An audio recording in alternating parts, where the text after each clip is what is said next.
Good morning, good afternoon, good evening. This is Roger Gilbert, and I'm here in Germany, in Wittenburg.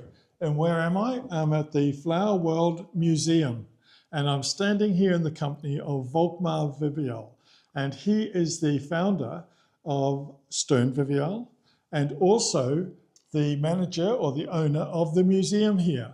And why is this so special to us? It's because this museum contains the Milling Hall of Fame. Is that right? The Milling Hall of Fame? Yeah. And before we get to the Milling Hall, I'd just like to take you around, or you take me around, Volkmar, and show me a little bit about the museum. Let's go. Okay. What have we got here behind us for a start? This is a bibliothek. It's a bibliothek, like a book bibliothek of all bags or sacks of millers all over the world. I think we have 145 countries and totally about 4,000 bags. And these are all flour sacks? All flour sacks. Okay. And you can see it here from Senegal, from Serbia. You have some from Singapore. I can put out. Can we take a look?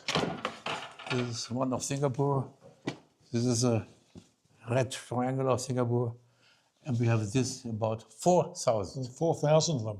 And we see some odd ones here, which I know are from a team building meeting here that Mühlenchemie had last week, where staff made their own interpretations of flour mills, flour bags. But let's go next door, because there's even more to see there, isn't there? More.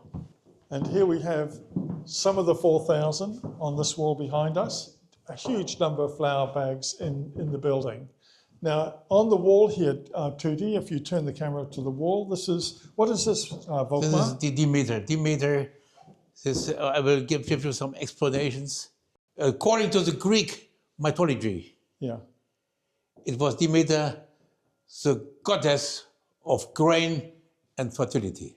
Right. And we have a nice work of an artist. And this is a piece of art? It's a piece of art. And if we go down through that corridor there? Yeah, we go there. So how long did it take you to establish the museum, Volkmar? It took us altogether 5 years, I think. 5 years. But now we established this since 2008, so it's more or less 17 years. And where are we here, in this room? This is a big bag, and you have some very nice bags here from Guatemala. How you call it in English? Ice bear? How you call it? Yes, polar bear. Polar bear. But there's no polar bear in Guatemala. No. But this was a sign of a classic white flower. Okay. The classic white flower. And you can see Snow White here. Snow White here, and this is Schneewittchen. What is Schneewittchen in English? English is Snow White. It's very famous teller. Yes. And we have even diamond. Diamond. So also a sign. It's a sign of good white flour. And I understand this room is more like inside a flour sack. This is a big bag. Yeah. It's a big bag. Yeah. Okay. Next room.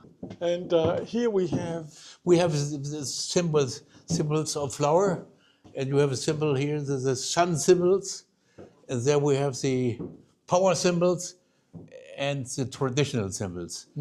And for sun symbols, I will show you one famous bag. Maybe this is interesting. This line. And I will show you the sack is speaking. Yeah. The sun. Senegal is the home of the West African lion. It's said to be the king of animals. A lion can kill a zebra with a swipe of its paw, and its roar can be heard up to 8 kilometers away. Its yellowish skin and the mighty mane that surrounds its head like rays of light also serve to connect it with the sun. Far outside Africa, too, the lion was regarded as a symbol of the sun and regal authority by the ancient Egyptians, Greeks, and Romans. So we have about 20 bags who are speaking. This is just an example. Yeah. Here are the But these bags are 50 kilos. 50 kilo. Yeah. That's almost a standard weight in the day. Yes, 50 kilos. This was 20 years ago. It was very heavy. It was very heavy. Yeah.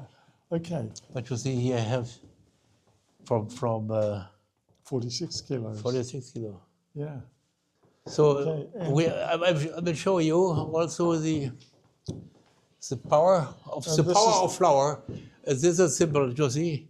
This is a very interesting symbol. 35. 35. Hereinspaziert, hereinspaziert. Sehen, hören und staunen übers Land.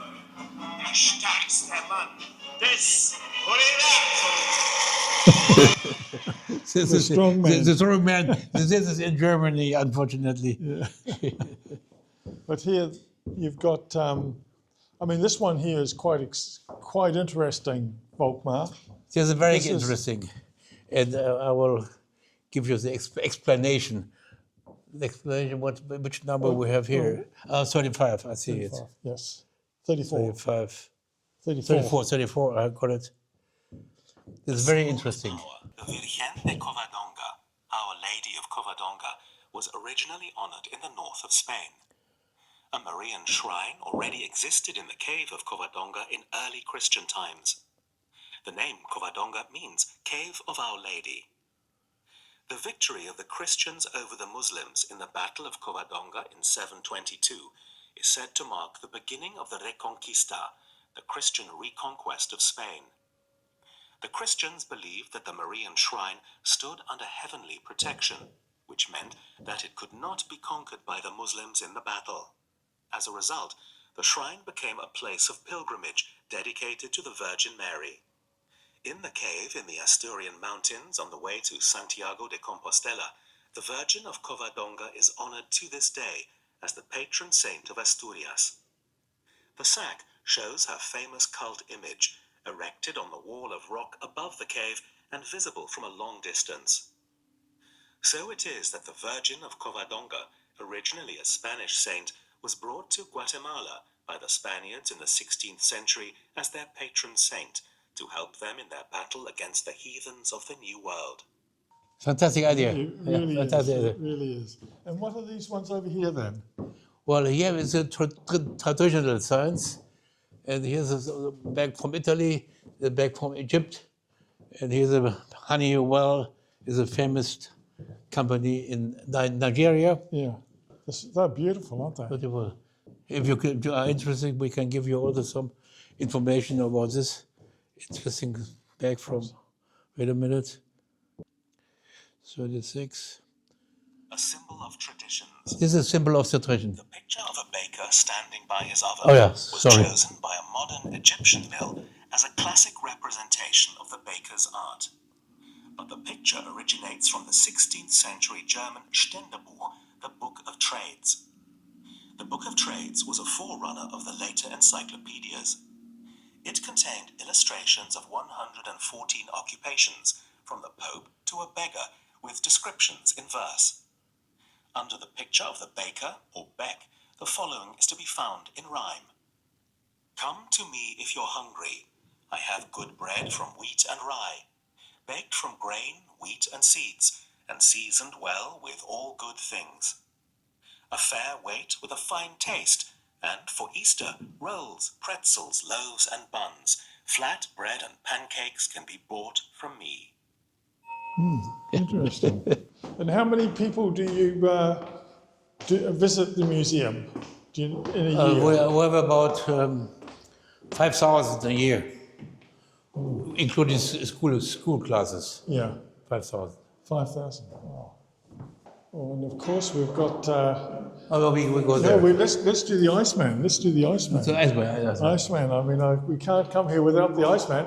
But this is a very special exhibit, isn't it, Volkmar?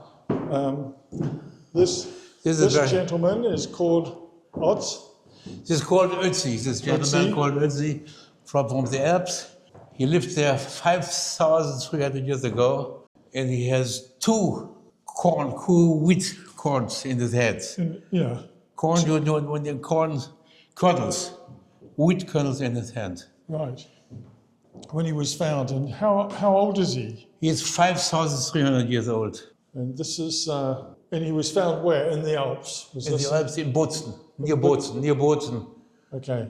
And he's got Near a, Bozen, and there's Italy today. Italy today, and he's got a brass, a copper There's a copper glass. adze and a knife in his belt. But the significant point is that he was found with wheat, 2 grains of wheat in his pocket. And we can have a small information about him. Is a glacial mummy found in the Ötztal Alps, which is why he's fondly called Ötzi. It was only in the glacial ice that his fully preserved body, and above all his clothing. One spectacular find is the copper-bladed axe. It's the only complete example of a copper axe with the original leather strip as a bond between the wooden handle and the metal blade. Another interesting feature is the tattoos found in several places on Ötzi's skin. So Ötzi's tattoos were probably not intended as a decoration. The Iceman's joints show signs of severe wear and tear, and since he had doubtless spent many winter nights in damp, cold conditions, he certainly suffered from chronic joint and back pain. His diet consisted of deer and ibex meat, plants, berries, a kind of prehistoric bacon, and cereals. In the remains of his coat, 2 grains of einkorn were found, the oldest examples of cultivated wheat in the Alps. But Ötzi's teeth also indicate that he ate cereals, for the flour starch had led to tooth decay. Moreover, his teeth show considerable signs of abrasion, probably from the stone dust that became mixed with the flour when the corn was ground.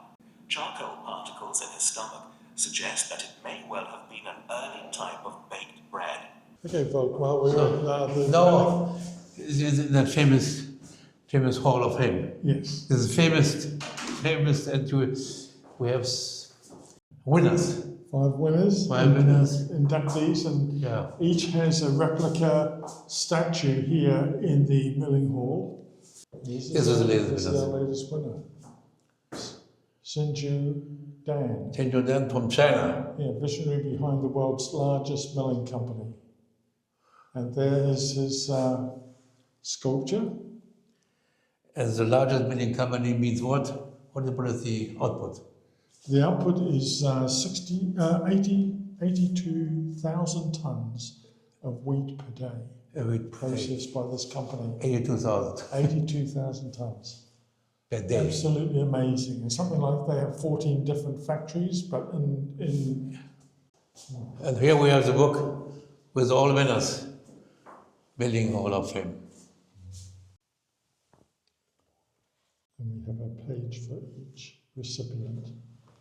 But more important More are the important- others, more unimportant the others. Yeah, Martin Schlauer. Martin Schlauery, We have Jamal Al-Hazar, and we have John Kamataris, and we have Mr. Ziju Dan. And who will be next in, so this is our still jury. open, but I am. It's still open for Yeah, for 2026. But we'll find out by April. Yeah, April April of we find out. 2026.